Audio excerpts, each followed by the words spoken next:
It's win at 131-116. Let's hear from Houston head coach Ime Udoka. Ime, tonight obviously a much better start than last game. What was the key there to just come out hot and keep the foot on the gas, at least until the bench came in? All of the above. Physicality, attention to detail, focus, effort, communication, all of the above. The things we talked about where we have to be consistent in those areas, we were from the start on both ends. Great defense. Had some guys that made some threes that we don't mind taking them, and other than that, we locked in on everybody and then turned our defense off and got out and ran. How big was Ime in that defensive effort? Yeah, of course, he's the head of the snake as far as that when it comes to Curry specifically. The ball pressure without fouling, obviously picked him a few times there, but just wearing on him and then everybody else doing their job as well. Missed him a few times on some offensive rebounds where we didn't locate him, but other than his flurry in the second quarter where he had 11 of his 13, we did a great job. Coach, it feels like there was a level of composure tonight. Like, just how important was that on that side of the ball, just in terms of the composure of the overall game? On defense or offense? Everything. Yeah, it was. Like I said, I think our focus was great.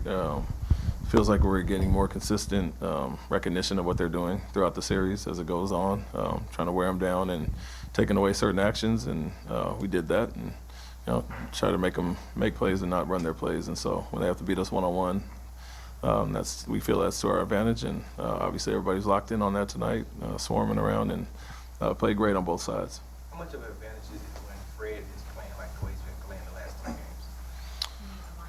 Yeah, obviously that's a big thing for us. He missed shots early in the series, and would have been a different story probably if he had played the way he is playing offensively now, just making shots. And so coming out extra aggressive, but doing a great job on Green as well, recognizing their sets and kind of getting everybody set there. So the offense is obviously the icing on the cake, added bonus, but he's doing it all, facilitating, scoring, and guarding extremely well.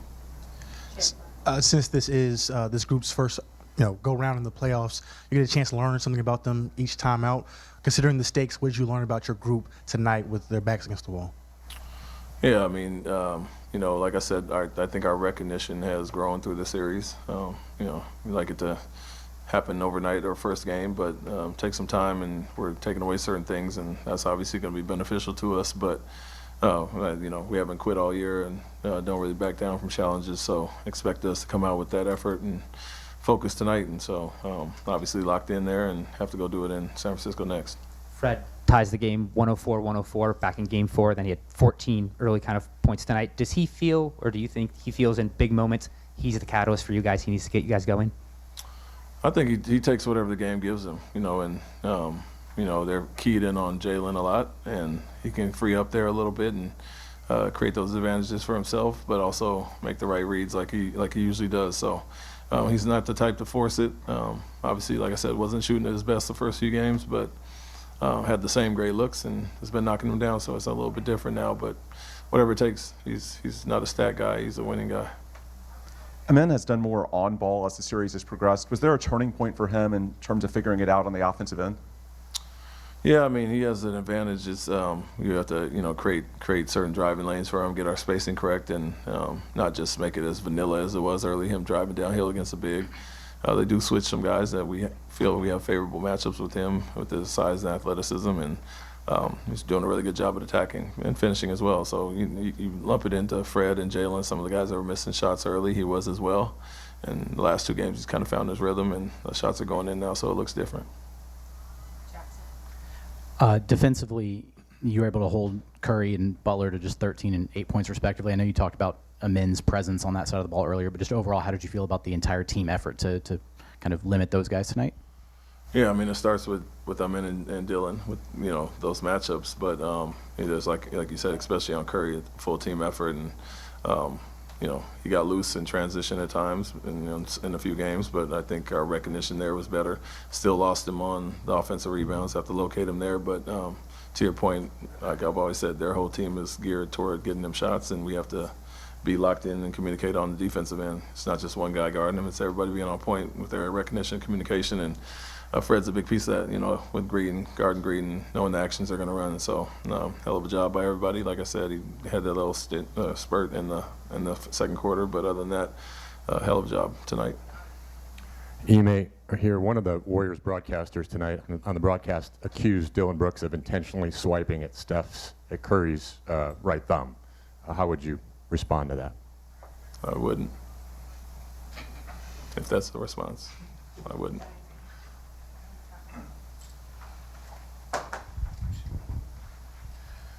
Coach, after game 4, you said that the only thing that you told your team was once we get back, just win. That's all you got to do. Is that one game at a time approach the same message you're going to give them heading back to Golden State? Yeah, it's not just win the game. It's win the possession, the quarter, the half, and stay locked in as far as that. You know, however long it takes, whether it's a quick start like tonight or grinding them out like we have before and gotten back into games, we have to figure out how to get it done. And so. With our group, I don't look at the home and away thing. I look at how we're playing and how we're starting and what our focus level is. And so go to Golden State, do it, and put some real pressure on them, bringing them back here. Obviously, you would like to keep the starters out and rest them some more for Friday, but what did you see that necessitated bringing them back into the game? Lack of scoring and lack of rebounding, really. You know, the areas that hurt you are turnovers. When you have somebody at a 30-point deficit, turnovers let them back in the game, 3-point shots and offensive rebounds, and they did a few of those. You know, we had 4 points for, I think, the first 6+ minutes, and so got from 30 to about 17, and with 6.5 to go, and wanted to get us back in and get settled, and guys did a great job. Your team early in the game was really attacking the basket, especially the baselines. Anything that you saw in the film that made you feel like you can get easier baskets, especially scoring from the baseline? It's always about our spacing, really. And you know, we were great in game 2, had some slippage in game 3, got back to it in these last 2. And so if we guard like we're capable and get a score up in the 105, 110, whatever that is, we feel we have a great shot, and the spacing is obviously a necessity in this series because they load up, help off the corners. You know, they're a positioned defensive team that don't have a lot of rim protection, but the guys are in the right spots all the time. We have to give our outlets there, and that takes away from our turnovers. You know, guys cutting on top of each other, playing in the crowd, and so if we can have patience, get to our spots, and you know, we'll either get the drop-offs or get on the glass on the misses, and it's been a good formula for us. What do you think was the biggest factor that allowed your team to not only respond with their backs against the wall, but dominate tonight? Like I just mentioned a few things with, you know, focus, intensity, you know, attention to detail, recognition, communication, all those things that we're harping on, that you have to be consistent to win in the playoff series. I think we're at our best tonight as far as that. And then once we do that and take care of everything, we can get out and run with some pace and, you know, turn defense to offense. And so it's been our formula all year to good basketball is getting stops and getting out and run, and then having patience in the half court. And like I just mentioned, our spacing and execution of sets was great. You said before it's only a matter of time before Fred starts knocking down shots. Two nights in a row. What have you seen from him? Yeah, confidence, not wavering. You know, he had the looks in those first few games. Was missing them, but you know, he's taking the same shots. Always stays confident and doesn't waver from or turn down from the moment. So whether it requires him to score more or make the plays, he's going to do that. But you know, even more so, it feels like he's hunting those shots and being extra aggressive and has a nice little pep in his step right now. Ime, with Amen, what was the most impressive thing about how assertive he was tonight at both ends? Yeah, you know, it's hard to pick up full court on a guy like Curry.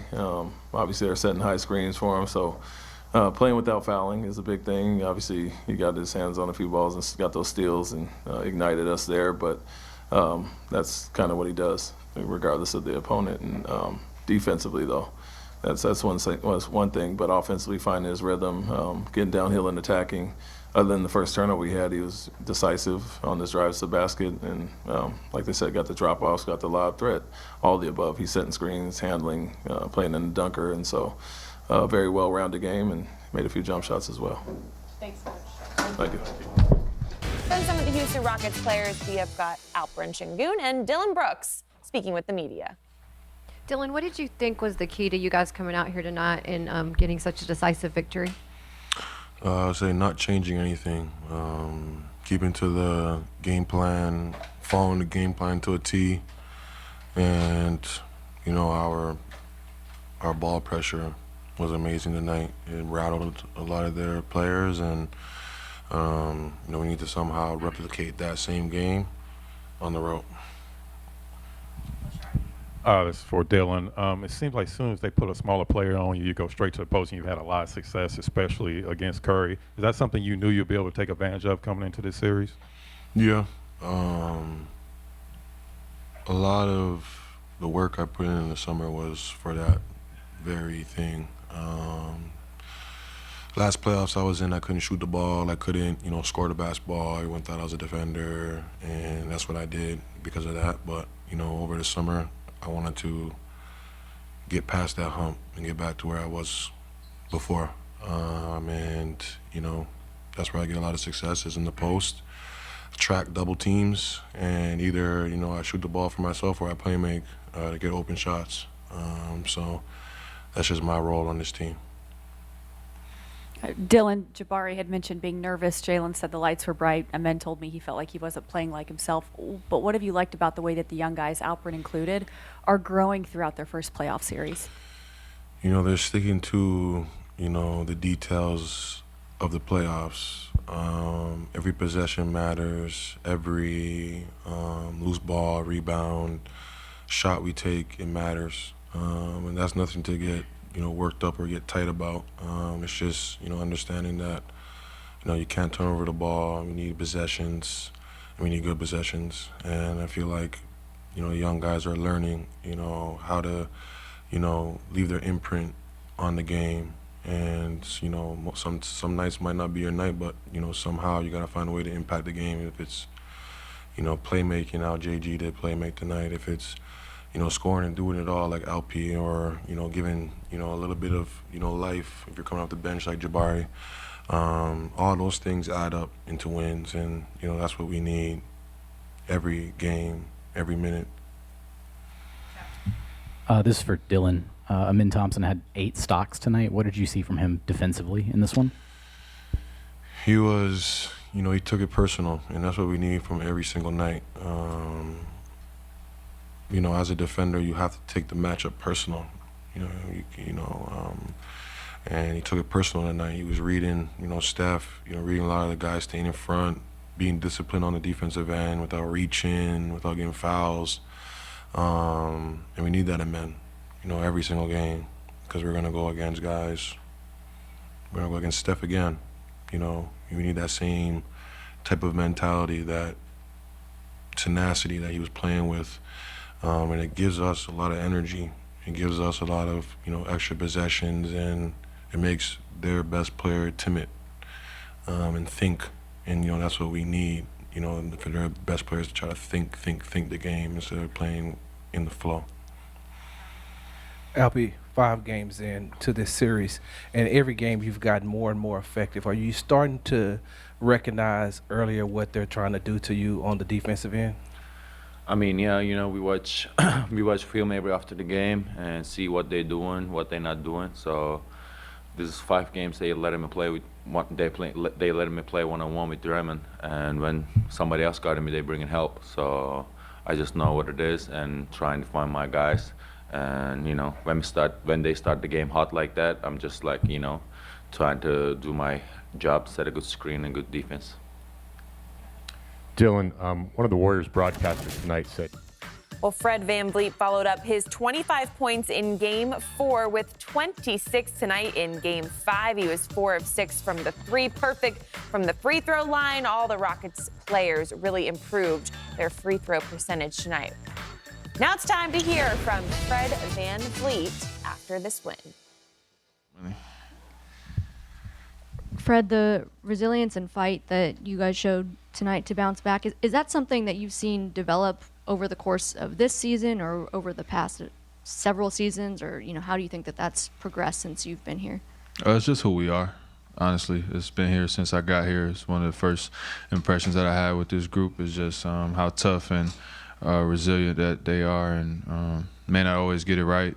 Definitely not far from perfect, you know, at times, but being able to bounce back and have short-term memory is one of the best things about being a young team is they don't necessarily know what's at stake all the time. So it can go good for you or it can go bad for you. But I just thought we've played some good basketball in this series, and the margin of error is so small. So you just don't want to get carried away when you fall short. You know, you got to bounce back. It's first to four. You had 14 points in that first quarter. Do you feel like you should or have to be kind of a catalyst for this team? Not that you're forcing shots, but are you trying to push the action? Just being aggressive again, taking what the defense gives me. I always got to walk that line of finding what's best for our team, and you know, I wear a lot of hats out there and carry a lot of weight for this group. So I'm always trying to find what's the best option, and sometimes I forget to do my thing too and just play my game. So it's opened up for me that way the last couple of games. Been able to make some shots. Teammates found me in good spots, but I'm happy with the wins. I'm not necessarily focused on that. Fred, can you talk about that a little more? You said you wear a lot of hats. We know that you kind of keep things in order, but just how much you've worked with the young guys, and you've seen them really grow just in this series, each game with it being many of their first playoff series. Yeah, again, I'm here to share and lead and quarterback and put guys in positions, but I still have to play at a high level if we're going to be a good team. So been able to get back to that over the last couple of games. But again, it's just so much going on and so much is new to this team, and we're playing so many young guys. It's their first experience. Their heads get to spinning a little bit at times. So just trying to calm them down and get them in good spots to just play the game. We play our brand of basketball at a high level. I feel good about us, you know, against anybody, and we've seen that at times, and we've seen it go the other way at times. So we got to lean into that a little bit more. Fred, Alpy had a team-high 9 assists.